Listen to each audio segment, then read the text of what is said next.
Hi everybody, Mike here again, and a little bit different today. I thought I'd walk you through a cue I did from a recent video game I composed for that got released called the Plucky Squire. This is a beautiful game, and it's based on a storybook where the hero Jot gets kicked out of the book and into a 3D world by the baddie of the book called Humgrump. But in the end, he gets himself together. And it may not come as a surprise to many of you, but the story has a happy ending. He finds his way back to peace in and out of the book.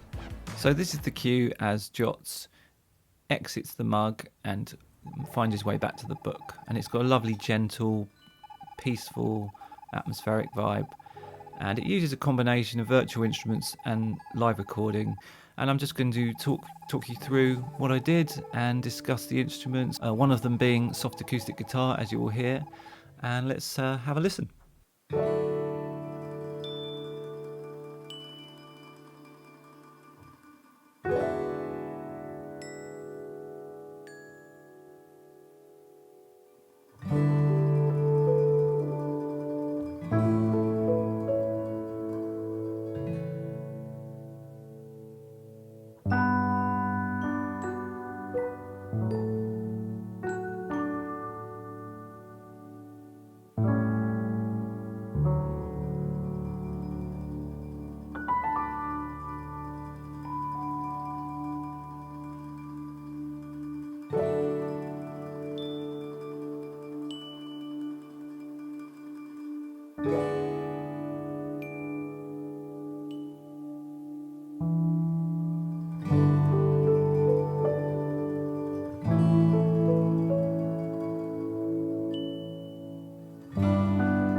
So there you are, not too layered, fairly musically simple, but just sets a really nice tone, and that's the point of cues like that, really. So let's just look at the instruments I used, and if you've heard the guitar, you'll see there's no live guitar. It's soft acoustic guitar playing, strumming some sort of lovely chords at the start of every bar.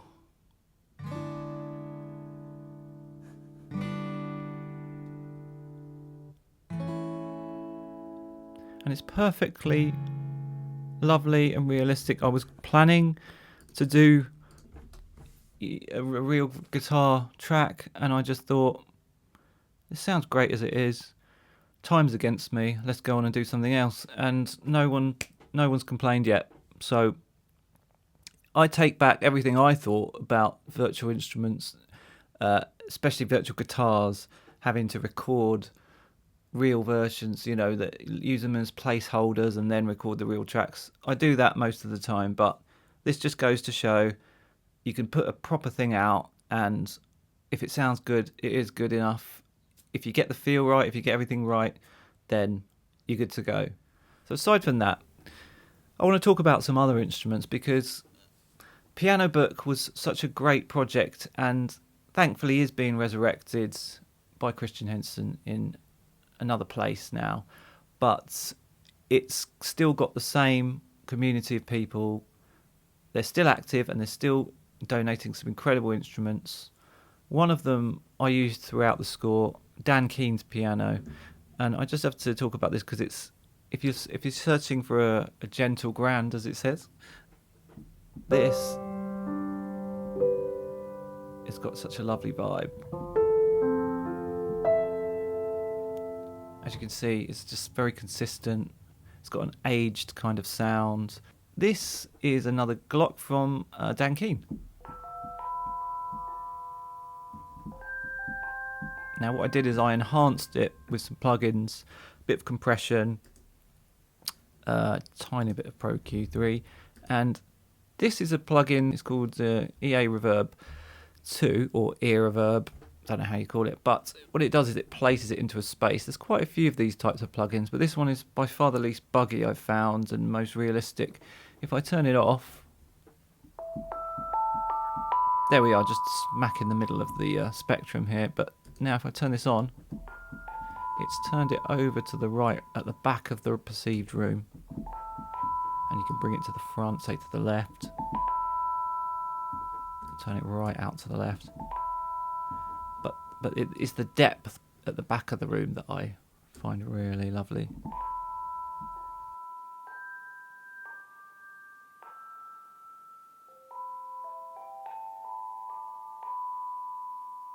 Now also Shimmers. This is also on Piano Book and it's one of mine. I've got a number of free instruments still available through my website. If you check out my website on the Kontakt instrument page, you'll see some of them say free. Buy them, download them, no strings attached. You don't even have to sign up to download them. I know I'm probably missing a trick there, but Shimmers. And I will open the GUI. And here we have MG Shimmers. We've got 4 microphones. I've actually taken out the central two. You can pan them either way you like, but they're basically 4 voices. So I've got one either side, right and left. You can control the attack. And what this is just tremolo with either with the thumb or the plectrum. And it's a beautiful natural tremolo that goes on and on and on. So these are loops, but they're very long loops. They're over a minute long, and there's round robins as well. You can set their attack and release, low pass filter, and reverb. Also, the mod wheel controls the velocity, which fades in and out, so you can get really expressive stuff. And that's exactly what I've done, as you can see from the beginning.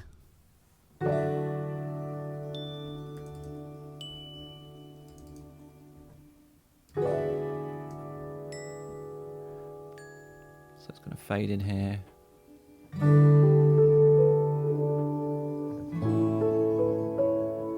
Oh, and I must show you the horn, which is the Infinite Brass Horn 1. It's actually from the series where you've got trumpets, trombones, tubas, and it's lovely. If I just solo this.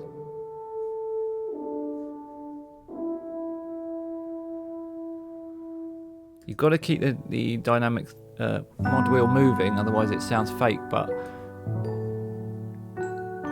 put to the back of the room, sounds lovely. So you see that's always moving. And that's it, very little I had to put on that one, put a touch of reverb. It's got lovely legato. There you go. Just a little general point about mixing. Everything has to have its place, as obviously. I always put a touch of compression on, EQ things out that are not necessary. Soothe, a great plugin. I can go into all this if anyone's interested. And just for the master, True Iron, I find if you shove this on quite a lot of tracks, it's by Kazrog. It just puts a bit of transistor distortion, very subtle in, and it really gets things sounding great. That's it really, just a touch on the top, and not even any limiting, because things are delivered in stems, and you can't put a limiter on when you're doing stems because otherwise it will muck everything up. So I hope you enjoyed that little walkthrough, and do check out my free instruments on my site. And just a little shout out to all the piano book artists who I got to know while I was doing it, and good that it's all getting resurrected. Okay, thanks very much. See you soon. Bye.